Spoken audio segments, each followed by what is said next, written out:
மொழியில்லா உலகத்தில் இசையாக நீயே மாறி காற்றில் வீசினாய், காதில் பேசினாய்.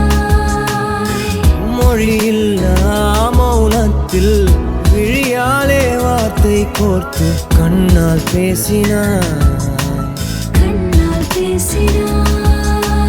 100 ஆண்டு உன்